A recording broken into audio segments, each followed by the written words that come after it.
වගේම එතුමන් නියෝජ්‍ය සාමාන්‍ය අධිකාරිවරු ප්‍රථම වතාවට කාන්තා කොන්දස්තරියක් වීම ගැන අපිට කාන්තාවන් විදිහට ගොඩක් ආඩම්බරයක් තියෙනවා. ශ්‍රී ලංකාවේ පිරිමින් සමග සම මට්ටමක් හොබවමින් මේ රැකියාව කරන්න අපිටත් මේ අවස්ථාව ලබා දීම ගැන අපි සම්බන්ධ වෙනවා කාන්තාවන් විදිහට. ඉතින් අපි දිරිය කාන්තාවන් විදිහට මේ නව රැකියාව අභියෝගාත්මක විදිහට හොඳින් ජය ගන්න බලාපොරොත්තු වෙනවා. වෙනත් රටවල් වල වගේ ශ්‍රී ලංකාවත් කාන්තාවන්ට මුල් තැන දීලා මේ වගේ වැඩක් කරන එක ගැන අපි සතුටුයි. මොකද අපේ රට සංවර්ධනය වෙමින් පවතින රටක් විදිහට මේ වගේ තීරණයක් ගත්ත එක ගැන අපි ඒගොල්ලන්ට ස්තුති කරන්න ඕනේ.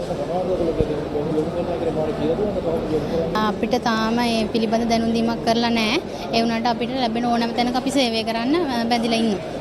ඇත්තෙම මේක අපිට අභියෝගයක් ඒ වුණාට අපි දවස් දින ගාණක් පුහුණු වීම මත අපි සමාජය ගැන අත්දැකීම් ලැබලා ලොකු දේවල් ඉගෙනගෙන තියෙනවා. අපි මේ තැනට එන්න ගොඩක් දේවල් ඉගෙන ගත්තා. ශ්‍රී ලංකාවේ 8000ක් වගේ ඇප්ලිකේෂන් වලින් අපි 800ක් තෝරගෙන ඊට පස්සේ 400ක් තෝරගෙන ඊපස්සේ අපි අවසාන 150ට ඇවිල්ලා 150මුත් අපි 25යි තේරුනේ. ඒ 25ටත් ඇවිල්ලා අපි මේ වගේ ප්‍රථම ස්ථානයක් ලබාගෙන මේ වගේ කතා කරන්න ලැබීම ගැන ඇත්තටම හදවතින්ම සතුටටපත් වෙනවා.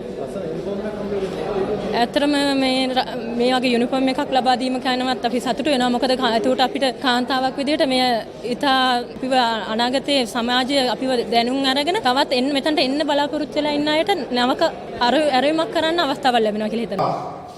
ශ්‍රී ලංකාවේ තරංගා ගිල්මිනි ගුරුතුමෝ ඔතන විතානගේ නදීෂ්ලා කුමාර් නිශානි චන්දිමා පතිරණ ඇත්තටම දැනට මේ පවතින රජය විසින් මේ ලබා දීපු අවස්ථාව කාන්තාවන්ට නිසිතන සමසන දීලා තියෙනවා. හොඳ පුහුණුවක් දීලා තියෙනවා අපිට. අපි 19 දෙනෙක්ගේ කණ්ඩායමක් තමයි දැනට පුහුණු වීම කරලා මේ අද කලෙලි බහින්නේ. අපි ඊටාම විශ්වාසයෙන් සහ සහයෝගයෙන් තමයි වැඩ කරන්නේ. මහ ජනතාව වෙනුවෙන් ඊටාම හොඳ සේවයක් කරන්න තමයි අපි බලාපොරොත්තු වෙන්නේ. ඒ අභියෝගතාවලට අපිට මූණ දෙන්න අපිට හොඳ පුහුණුවක් ලබා දීලා තියෙනවා ශ්‍රී ලංකා ගමනාගමන මණ්ඩලය මගින්. අපිට ගොඩක් සතුටුයි. ඇත්තටම මේ අපි අභියෝගය ජය ගන්න අද උදේම මේ පැමිණුනේ මාකුපුර මධ්‍යස්ථානට. ඉතින් අපිට ලබා දුන්න පුහුණුව අනුව අපි ඉක්මනට අපේ වැඩේ අල්ලගෙන එකින් අපේ රාජකාරිය ඉටු කරන්න සූදානම්. ඉතින් ඇත්තටම අපි මේ අභියෝගයක් කොට සලකලා මේ රටට සේවයක් සපයන්න මේ බලාපොරොත්තුෙන් ඉන්නවා. ඉස්කෝලේ යන කාලේ වෛද්‍යවරයෙක් වෙන්න අවස්ථාව හිතාගෙන හිටියට කොන්දස්තරවරියක් වීමත් අපිට රටට ආඩම්බරයක් කරුණක් විදිහට මම හඳුන්වන්න කැමතියි. මම හිතනවා රටේ මේ තියෙන උද්ගත වෙලා තියෙන මේ ඒ කියන්නේ උද්ගත වෙලා තියෙන සුසුකමට හරියන අවස්ථාවල් නොලැබීම තමයි මම හිතන්නේ මූලිකම අරමුණ. ඔයා කැමතිද මේකට ආවේ? ඔව් ඇත්තම කැමතියි. මොකද මට මේ මං අධ්‍යාපනයේ පැත්තෙන් මං සහතික 800ක් විතර දරන සමාජිකාවක්. ඉතින් ඒ වුණාට මට අවස්ථාවක් නොලැබුණ නිසා මං හිතනවා රටට මේ හරහා සේවාවක් කරලා මගේ දායකත්වය උපරිම දෙන්න පුළුවන් කියලා මං හිතනවා.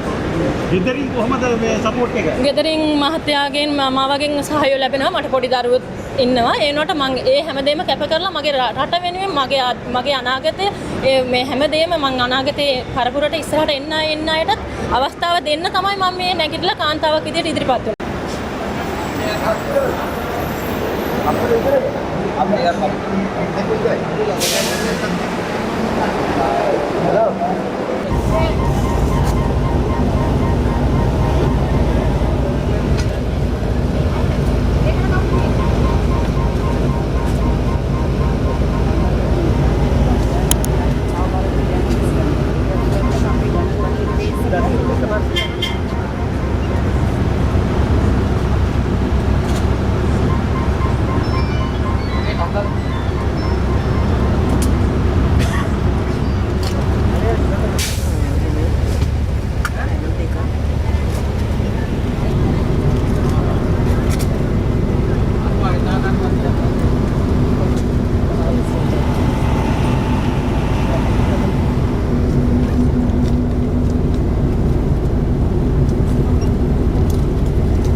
අලුත් අත්දැකීම නම් හොඳයි.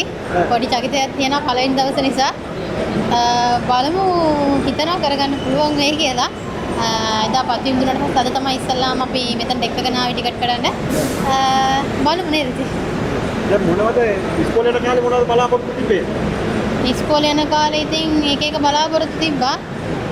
අවසානට ඉතින් ඉස්කෝලේ ගිහින් වුණාට පස්සේ ඉතින් රජයේ රස්සාවකට එන්න ඕනේ කියලානේ. නැත්නම් ඉතින් පිටරටකට ගිහින් හම්බ කරනවා. ඒ දෙකම නැත්තම් ලංකාවටලා ස්ථාවරන අනිවාර්ය රජයේ ජොබ් එකක් ඕන. ඇප්ලයි කරා ගොඩකට ඇප්ලයි කරා. ආපු chance එක නිසා බාරගත්තා. දැන් මේකට කැමැත්තෙන් ආවේ. ඔව් කැමැත්තෙන්. පොඩි අවුලක් තියනවා. මේ වර්තමාන වෙනකොට ඇත්තටම ජොබ් එකක් හොයාගන්නවා කියන එක හරි අමාරුයිනේ. ඒ නිසා අපිට ලැබෙන chance මිස් කරගන්න එපා කියන එක තමයි මම කියන්න තියෙන්නේ.